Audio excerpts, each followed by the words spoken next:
Azərbaycanda bir çox dövlət qurumları elektron hökumət sisteminə inteqrasiya olunmuş halda çalışır. Asan xidmət, dost mərkəzləri kimi qurumlar işimizi o qədər asanlaşdırıb ki, müəyyən mənada rahatlıqla hər şeyi həll edə bilirik. Buna baxmayaraq, bəzi dövlət sektorlarında vətəndaşlardan hələ də kağız sənədlər tələb olunur. Səbəb isə elektron hökumət sistemi daxilində müxtəlif dövlət qurumlarının məlumatlara tam çıxışının olmamasıdır. Bu idarəetmənin effektliyinə və məlumatların sürətli şəkildə paylaşılmasına mane olur.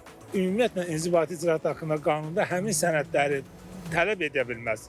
Yəni, artıq vətəndaşdan o sənədi tələb edə bilməz. İnzibati orqanın vəzifəsi odur ki, onu elektron sistem vasitəsilə əldə etsin, vətəndaşın müraciətinə və şikayətinə ya sorğusuna cavab olaraq göndərsin.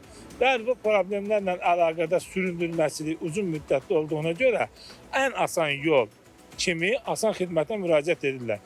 Deməli, asan xidmətə müraciət varsa, deməli, problem var ki, asan xidmətə müraciət edirlər. Mən o bilirəm ki, bir şey lazım olanda bu asan xidmət var ya.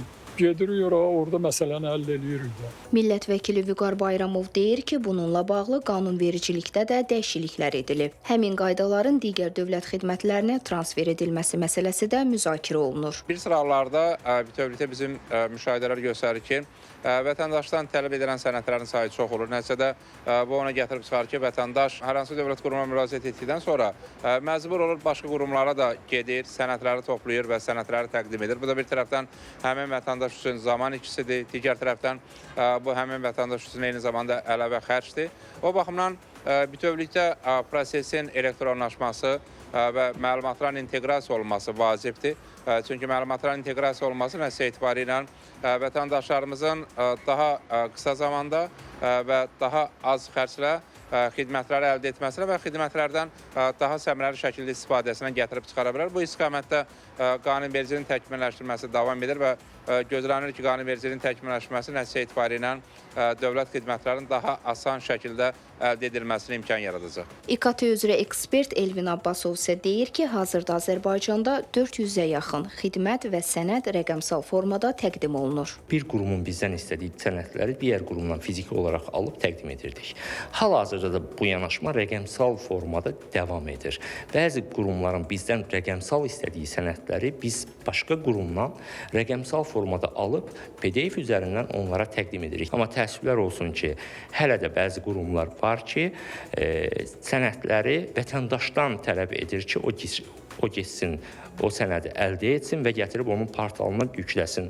Bu necə olmalıdır? Təbii ki, bu həmən qurum vətəndaş müraciət etdiyində o vətəndaşın arayışlarını birbaşa digər qurumdan əldə etməlidir. Bu vətəndaşın ona müraciəti əsasında baş verir və bunlar qısa gələcəkdə, artıq yəni yaxın gələcəkdə bu məsələlər də öz həllini tapacaqdır.